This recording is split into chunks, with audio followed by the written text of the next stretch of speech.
So it looks like we have another Little Mermaid video as we reach towards the movie's release. I really am curious to see just how big this movie is going to be, whether or not it's actually going to bomb. I've always said it's going to at least break even at the bare minimum, but I think it probably will make some money based off the nostalgia factor alone, because I know a lot of people who hate the idea of this movie that are still going to go see it anyway, simply for the fact that it's The Little Mermaid. So it's unfortunate that people who hate it are still going to go watch it, but I think there's going to be a lot of people like that, and we're going to end up with a movie that's going to make a couple bucks. But I am curious to see what the audience score is going to be. I think it's going to be somewhere average for sure, 50% or less maybe. I don't think it's going to be as bad as Cleopatra. But why are we talking about Little Mermaid again? Well, apparently the original Little Mermaid voice actress, Jodie Benson, supports Disney's changes to the iconic Little Mermaid. And apparently it says it's 2023, so we have to grow. We have to learn. They're talking about essentially the changes to the music and how god-awful some of the music is, right? When they were talking about problematic lyrics, we ended up finding out that they actually have a song from Aquafina that is unbelievably god-awful. If you have heard this song, I commend you, because your ears must have exploded when you heard the song from pure cringe. But they consider that to be not problematic, and the original Little Mermaid is a little bit too problematic for them, and apparently they're forcing Jodie Benson to say something like this. Or maybe Jodie Benson is just super woke. Who knows? But we're going to get into the article, guys. But of course, before we do, just consider giving this video a like to push us out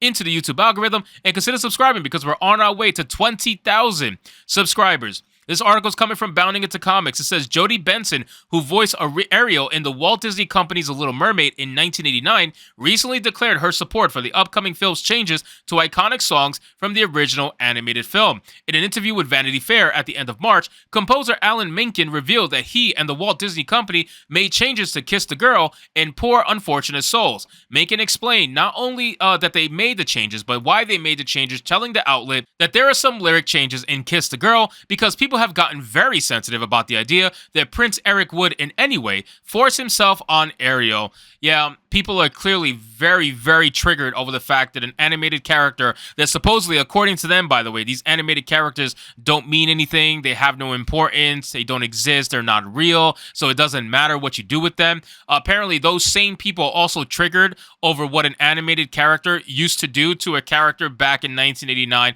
who was also animated. So clearly, these animated characters must matter to an extent if you were getting triggered, supposedly anyway. If what you're saying is true and you're triggered over the fact that he forced himself on Ariel at some point in the movie, then clearly these characters must matter enough to make you emotionally feel something in real life. But that's neither here nor there. He added, we have some revisions in Poor Unfortunate Souls regarding lines that might make young girls somehow feel that they shouldn't speak out of turn, even though Ursula is clearly manipulating Ariel to give up her voice.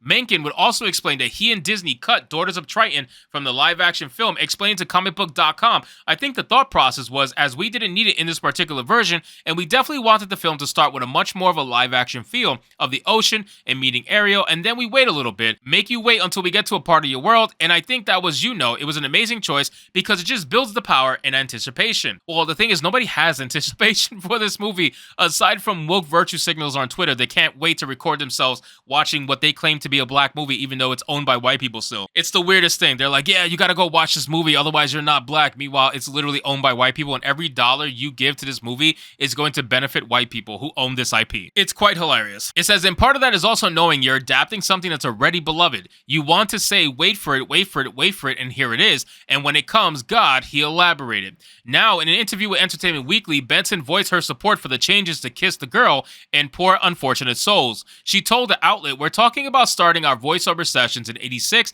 of the original film. It's 2023, so we have to grow. We have to learn. We have to be aware of our surroundings. We got to be aware of our growth as humans and what's important now and what maybe isn't as important, she said. Things change. We've got to roll with that. And I think Rob and John have done a beautiful job of doing that and still paying tribute and honor to our original film. But you got to have growth. She continued to justify the changes, saying it's very important to stay relevant with where we are, what's going on around us. We need to be aware. So the adjustments and the fine-tuning that they needed to do, it was a must, but it was done in a beautiful way, and I'm very, very, very thrilled with that.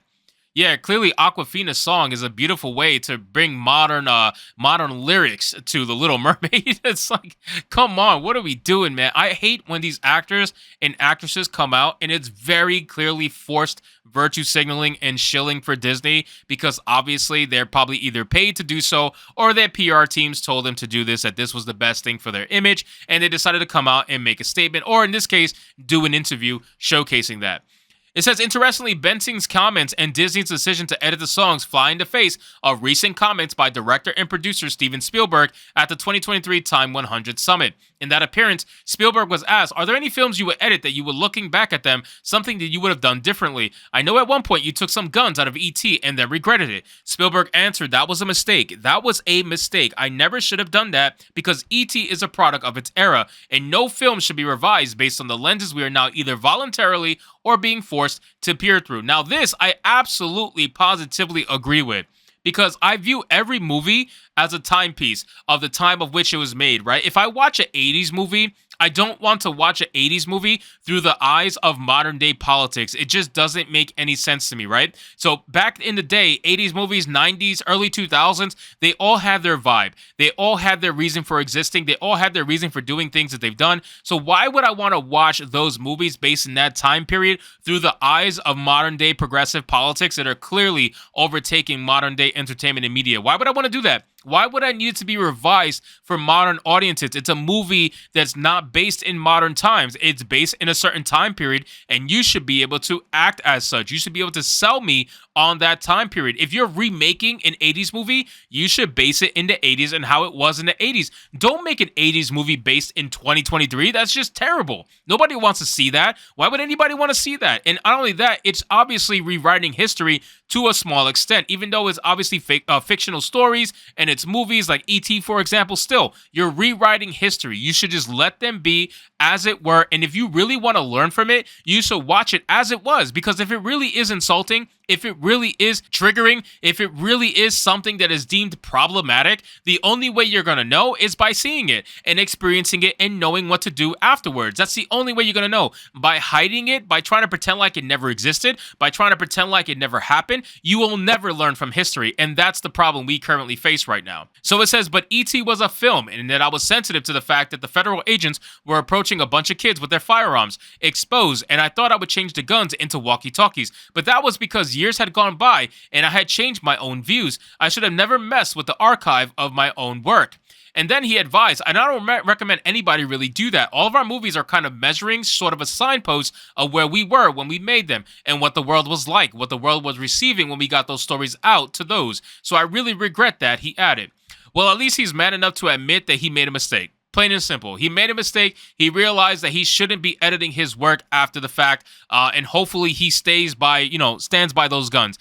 Whether or not he actually does, that's up to him. But obviously, we know that woke Hollywood is not going to do that with anything else that they come out with. Hence why all of these remakes are bombing. Every single one of these remakes based on a past IP that's in the 80s or the 90s, every single one of them for the most part is bombing because they don't have the magic from the original. Why they don't have the magic from the original? Because they're not made with the same mindset as people had back in that time period, especially the 80s, especially the 90s. The early 2000s, maybe not so much, but the 80s and 90s, that was a different time period, man. That was a different mindset. And if you try to remake movies from that time period, it's never going to do well. So anyway, guys, thank you so much for watching this video. I hope you did enjoy it. If you did, consider leaving me a subscribe. I would greatly appreciate it. Don't forget to like the video, comment, let me know what you thought, and I'll see you guys on the next one.